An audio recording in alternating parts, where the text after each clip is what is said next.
Thank you for having me at Inspired AI, and of course, thank you all for joining this session. My name is Rudy van Belkom, and as Kate said, I'm a futures researcher at the Netherlands Study Center for Technology Trends. And today I want to talk about ethics by design. So the title of this session is, how can we design ethically responsible AI systems? I wrote a book about the subject. It's called AI No Longer Has a Plug. And you can find it for free online as PDF. So after my presentation, you can look everything up. So one of the questions is, why is AI ethics in the spotlight as much as it is now? Because ethics is not a new domain and ethical questions are not new. They have been around for quite a while. For example, when you look at questions surrounding cloning in the medical biology, those were questions, ethical questions related to technology. But you could say AI isn't just technology. It infects new business models. It has an impact on geopolitics and also impacts our culture, the way we behave, the way we communicate, etc. So you could say AI isn't just tech. And it's not like it's armchair philosophy and we can just talk about ethics and future impacts. It's happening today. So Corona tracking apps are impacting our privacy. Minorities are being disadvantaged by fraud detection systems, and people are getting killed by self-driving cars at this moment. So we need to really put ethics in practice. So ethics is more than ever practical philosophy. And what's also an important difference from other technology is that AI could be the first technology that would operate completely autonomous. So this means human control is at stake, and that also means some people are getting nervous, but not without reason. And luckily, there are a lot of ethical guidelines and principles published worldwide, as you can see on this map. But what you can also see is that the distribution of the different ethical guidelines is not really fair. Most of all, it are the more rich countries that dominate the discussion on AI ethics. As you can see, North America, Europe, and Japan have most of the ethical guidelines.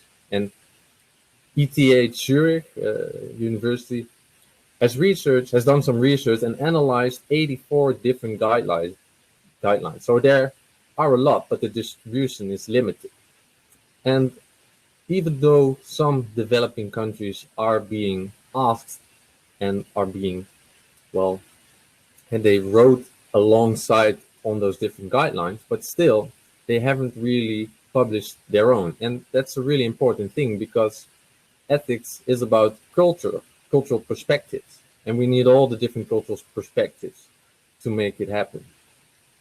And when you look at the principles themselves, you could see and say, well, there is quite some understanding, right? There's a convergence when you look at different principles like transparency, fairness, and responsibility. And even though that's a good sign, it's also a bit logical that we agree on those kind of topics because some people already call them feel-good principles. Of course, we want our systems to be fair and just. And of course, we want our privacy. But when you look at the implementation, that's another story, and it gets a lot more difficult to translate these abstract values and principles into practice. Because when we get into practice, there's a lot of challenges. First of all, there are trade-offs. For example, technical trade-offs between explainability on the one hand and accuracy on the other hand. So if we want real accurate systems, we obviously have to look at our explainability, and the most accurate systems aren't the most explainable ones, and the other way around. But there are also social trade-offs. So what we think is important depends on the context. So for example, if I go to a doctor and the doctor asks me to take off my clothes for an investigation, I'm fine with that. It's normal, right? But if a baker asks me the same question, it's a complete violation of my privacy. Same goes with explainability. It depends on the domain. So for example, a chatbot for my local company or my favorite company wouldn't need as much explainability as the system of a self-driving car. So it also depends on the risk, on the level of explainability we need. But those principles also have a lack of clarity. For example, when we look at fairness, what is exactly fair? I mean, it's a question which has taken over for years now, and philosophers have talked about it for ages. But with AI, there's like a new dimension, because we also have to look at fairness from a mathematical point of view. So what is fairness mathematically? So for example, when you look at corona tracking apps, what is fair? Do we risk putting healthy people in quarantine? So you have like false positives. Or do we take the risk of them spreading the virus? And you have false negatives. And then what is fair enough? How many insecurities can we accept? What is acceptable? And when you look at the ethics guidelines for trustworthy AI from the high-level expert group from the EU, those are great guidelines, obviously, but trade-offs are hardly mentioned. They are mentioned in a small paragraph. But when you look at this image, they say that all the requirements are of equal importance. And like I said, we need to think about trade-offs. We need to think about how we can mathematically express them, and they need to be quantifiable. So you could conclude that all those different guidelines and ethics boards and charters, they don't really change how companies operate, because it's not integratable into practice just yet. And some experts even call this ethics washing, that ethics is a substitute for regulation or even legislation. So yes, we do need those different guidelines, we do need regulations, and we do need legislation. But I think it's not enough, because ethics, like Jeroen van Hoven from Delft University is saying, it needs to be part of the design. So we can agree on what we think is important, but that doesn't answer the question, how can we build systems that handle ethically responsibly?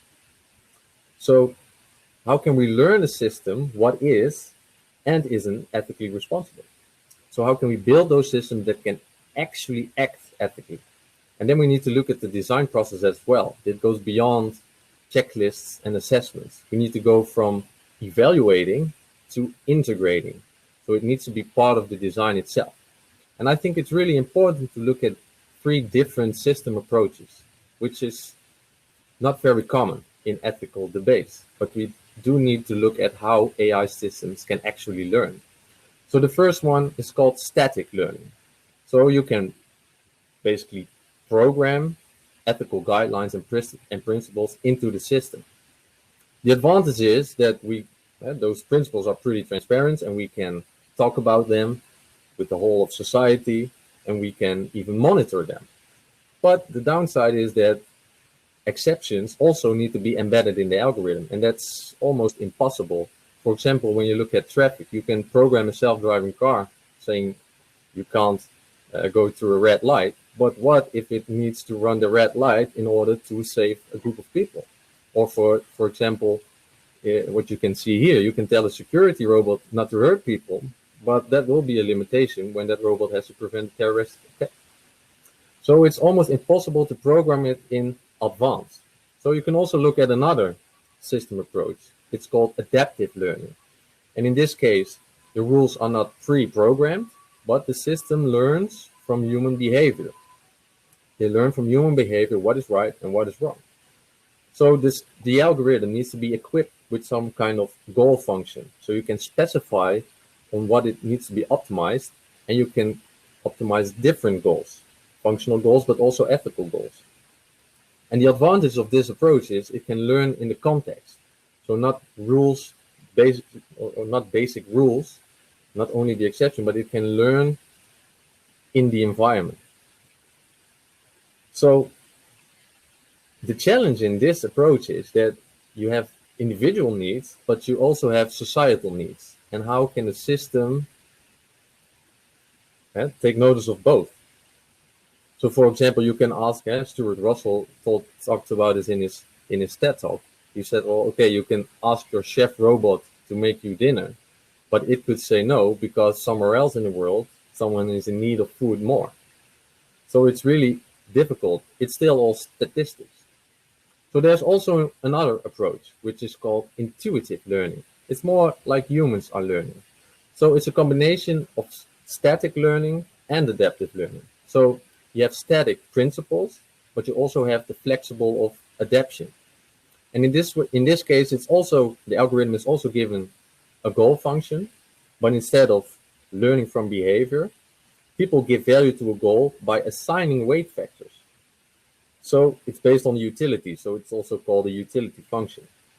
So for example, a self-driving car, you can program different goals and give different weight factors on these different goals, so the system itself can make ethical reasoning.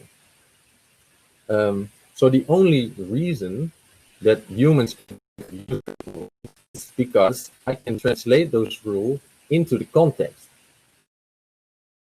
at real time. So we need systems that can do the same. At least that is my opinion.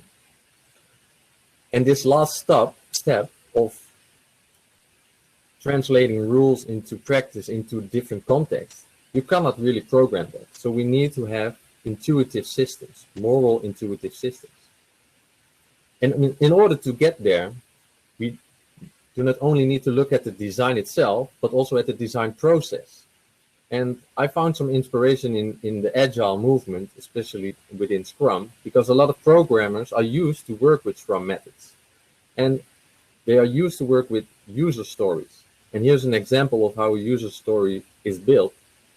And it's used to look at different perspectives, to look at different interests in different contexts. And that is needed in order to get ethically responsible AI systems. So we really need to think about different stakeholders. So for example, as a manufacturer, I want to increase traceability in order to be able to track the system error and avoid collisions. But as a legislator, I want to increase explainability in order to impose even stricter requirements on the system in case of a collision. So as you can see, there are different stakeholders who have different interests. And the important thing here is that you have to weigh all those different interests in order to program a system that can make decisions. And this is the basis of a serious game I created together with Utrecht University and the NEN. And we created this serious game in order to weigh different values.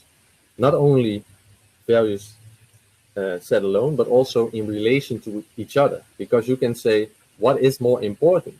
Do we need to protect privacy from the user? Or do we need to realize traceability for the manufacturer? And of course, in the end, the goal is to optimize different values in relation to each other. But you do have to make choices. And I don't think it's wise that only the programmer has to make these choices. So we all need to talk about how we feel that those different values relate to each other. So the serious game is also based on a proposition paper we wrote, and it's called An Agile Framework for Trustworthy AI, which is also online, and you can find it there. And more information will be found as well. So in conclusion, we really need to put ethics in practice, not only talking, but also doing, and not only integrating it in the system, but also in the design process. So complete control over an AI system may be an illusion. Maybe we have to accept that. But we can design AI systems that will act in our best interest, now and in the future. And for that to happen, we need to work together, not only technicians or ethicists, but we also have to look at sociologists, economists, and other people and actually join forces. So I would like to thank you all for listening. If you want to read more about this approach, this more agile approach of creating ethically responsible AI systems, take a look at the book I wrote. It's online, it's for free. Feel free to share it. And obviously, I will stay around for a quick Q&A. So if you have any questions, please let me know. And you can also connect on LinkedIn, and I'm open for any questions, because I think we need to elaborate with each other. So thank you all for your time, and thank you all for listening. Have a good day.